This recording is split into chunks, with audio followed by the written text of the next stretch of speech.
Ceramics for the Anthropocene by Dennis Miners.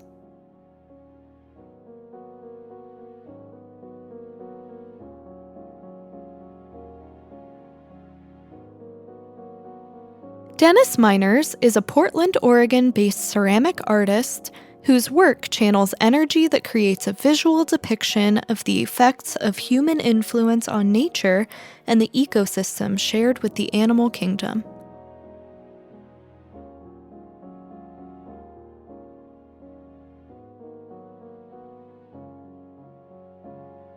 Eight years ago, Dennis altered his artistic process to lessen the carbon footprint of his studio by changing the way he fires his work from fuel to electricity, which in turn resulted in drawings appearing on his work. Gradually, as images multiplied, he realized that he was talking about something and telling a story. Miners' work is made of stoneware, and he uses the drawing technique of mishima, where he incises drawings into the clay while wet, and then lays a dark slip into those lines.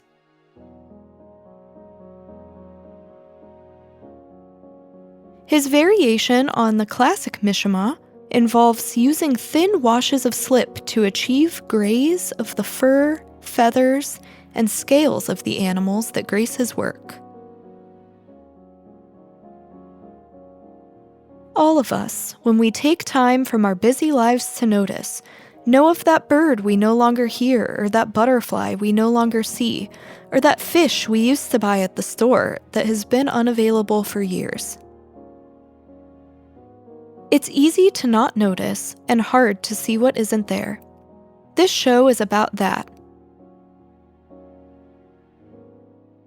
This show is about the reasons the bird or the butterfly or the fish is scarce or gone.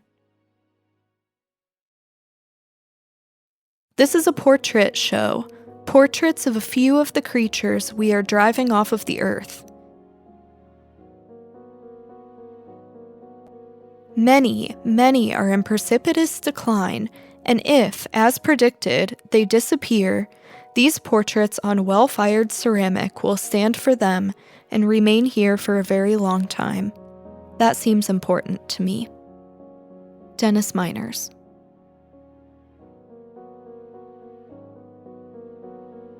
"60 Proof: 6 Decades of the Whiskey Painters of America."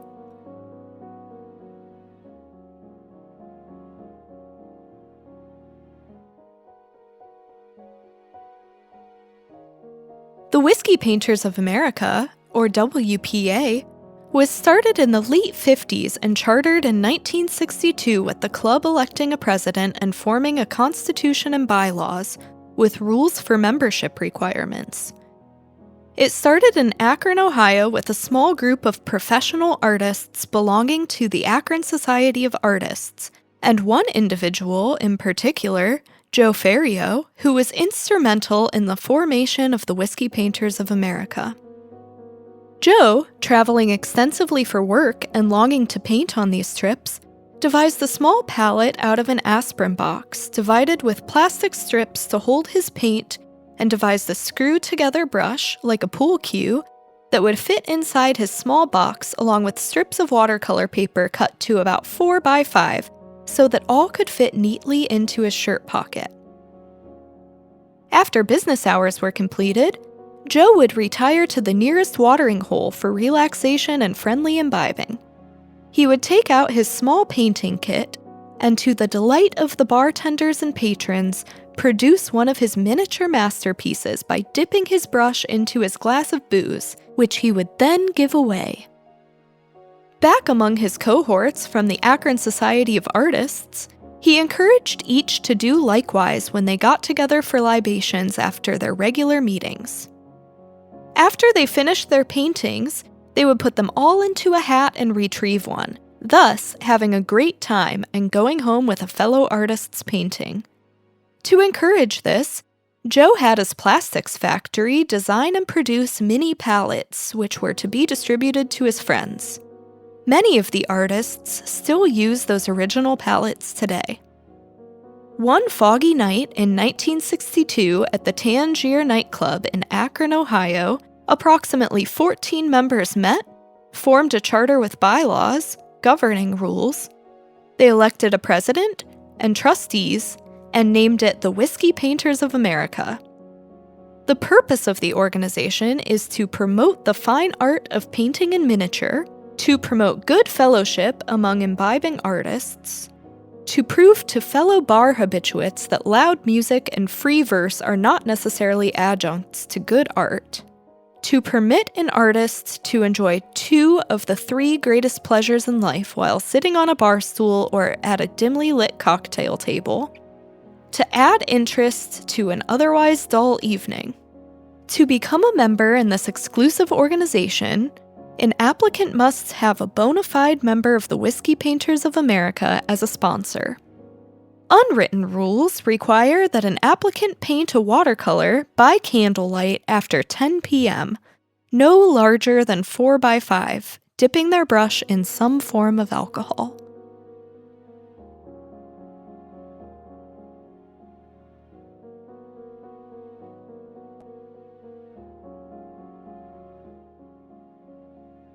Welcome to the virtual exhibition of In the Garden, Nature's Beauty from the CMA Collection.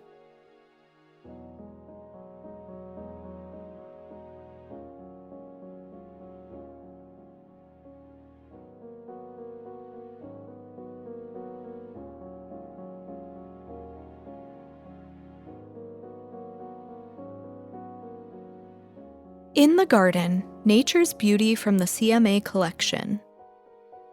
In the garden, nature is transformed to satisfy human needs for food, for beauty, for relaxation, or other intentions.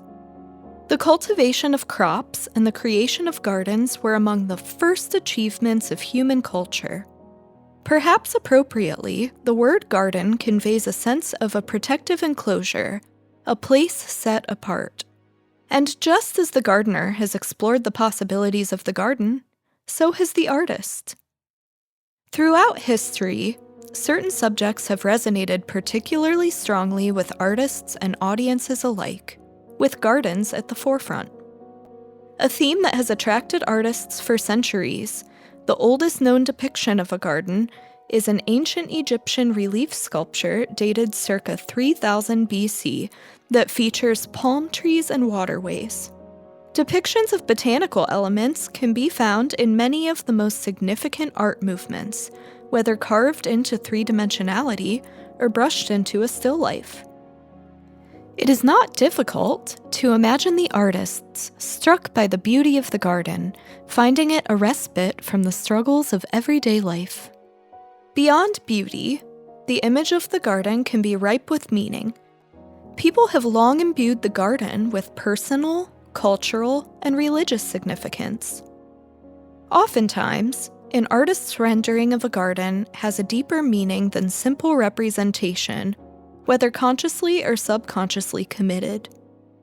Gardens also provide sustenance that we cannot live without, driving home the fact that without gardens, humans would cease to exist. Gardens are beneficial to all. There is increasing evidence that exposure to plants and green space, particularly gardening, is beneficial to mental and physical health. Many artists reap these benefits by painting outdoors in plain air, letting the gardens be their guide.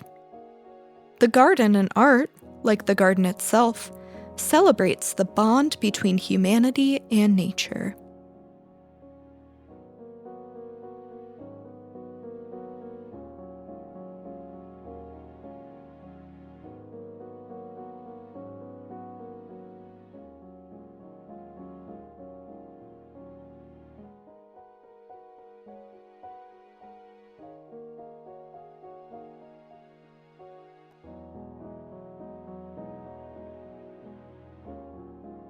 This piece, from 1954 by Edmund Kuhn, is called Summertime. As a painter, I am interested in both the seen and unseen. To express the things of the visible world, I use complex forms divided by light or shade. Edmund Kuhn. As an abstract or semi-abstract artist, Kuhn was able to explore a great range of possibilities and transcend details. Color is key to his works. It simultaneously creates spatial tension and evokes emotion. His energetic lines simultaneously create movement as well as form. Here, Kuhn creates the visual poetry of a garden, emotionally resonant long after one's initial experience of it. Kuhn spent the majority of his life in Columbus, Ohio, as an artist and one of the earliest curators of the Columbus Museum of Art. It is therefore not far-fetched to think that this summer scene is in Columbus, especially since it depicts Kuhn's family, including his mother and father, in an orchard. This piece, from 1990, reworked in 1996, is called Rosary Prize by artist Patricia Tobacco Forrester. Forrester spent much of her youth tending to the asparagus, cucumbers, and tobacco on her family's Massachusetts farm. With an imbued appreciation for plant life, she once said that her goal as an artist was to capture nature's vitality on paper. The subject of my work is always growth, how trees and plants bulge and stretch and open. Forrester moved to the Washington area early in the 1980s and frequently painted landscapes around the district, including at the National Arboretum. "I think I know almost every tree and flower there," she said in 2009. "No preliminary drawings, no photographs are ever involved. I sit on the ground using a cardboard box and lift my paper and tilt it slightly toward me." In other words, Forrester was a plein-air painter who worked directly in nature rather than in her studio. This particular watercolor was painted in Washington, D.C. in the Bishop's Garden of the National Cathedral. This piece by Arwed D. Gorella is called Frühling Spring. Arwed D. Gorella was a German-born artist who worked as a cartoonist, book author, and set designer. This piece is from a set of 4 called The 4 Seasons, where a portrait of a person merges with nature to illustrate the defining qualities of each season. The Canton Museum of Art owns this one print from the set of 4. This piece from 1964 is called Flowers, and it's by Andy Warhol. Flowers was first exhibited in the Leo Costello Gallery in New York in 1964. Warhol used a photograph of hibiscus blossoms he found in the 1964 issue of Modern Photography to create these prints. Warhol created more than 10,000 images of flowers over the course of his career. While Warhol is best known for his pop art and his films, his interest in nature was lifelong. As a child, Warhol drew animals in science class at Holmes School, kept a flower garden in the family's yard, and drew in Schenley Park and the Phipps Conservatory. In college, Warhol went to the zoo in Highland Park to draw. Later in life, he created his cow and fish wallpaper, the film Sunset, and hundreds of paintings, prints, and drawings of flowers. Warhol even owned a beachfront property on Long Island, which is now the Andy Warhol Preserve, a gift to the Nature Conservancy from the Andy Warhol Foundation for the Visual Arts. This piece from 1949 by Charles E. Birchfield is called September Afterglow.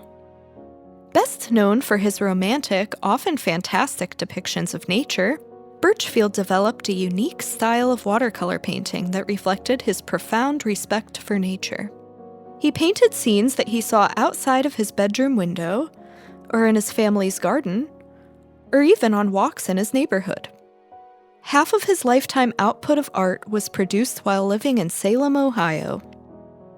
Birchfield's talent was described in 1917 by one of his teachers. Mr. Birchfield sees nature with keen penetration. To him, nothing is commonplace, everything is radiant, with beauty all its own. His pictures shock the observer into looking at nature from a new angle. Birchfield paints not merely what he sees, but what he feels about what he sees. His pictures reflect a state of mind induced by experiences with the outside world. His pictures reflect moods. Birchfield painted not only what he saw, but what he felt about what he saw. His artwork reflects the moods and gives emotions to the natural world, such as in this piece, where a droopy, dying sunflower conveys sadness, as does the overall gray tone of the piece and the symbolism of the setting sun. This piece, from 1971, called Old Man's Garden, is by Joseph Osicki. Many artists painted outdoors in plein air, such as Joseph Osicki, who painted Old Man's Garden at a larger-than-life size of 8 feet by 11.5 feet, outdoors, stating, "I don't design it beforehand or worry about atmosphere." Instead, Osicki let the garden be his guide, sometimes even placing his large canvases against the house while he painted. Osicki reveled in painting in his backyard in Twin Lakes, where he and his wife Olgesa settled after he started teaching at Kent State University in 1964. Osicki's backyard in Twin Lakes was full of life, with a gardener as its caretaker. He depicted his backyard in most of his works, using his paint to turn it into an earthly paradise. Osicki was heavily influenced by French artists Henri Matisse and Pierre Bonnard, and the French Impressionists, which is obvious in his use of quick, spontaneous brushwork.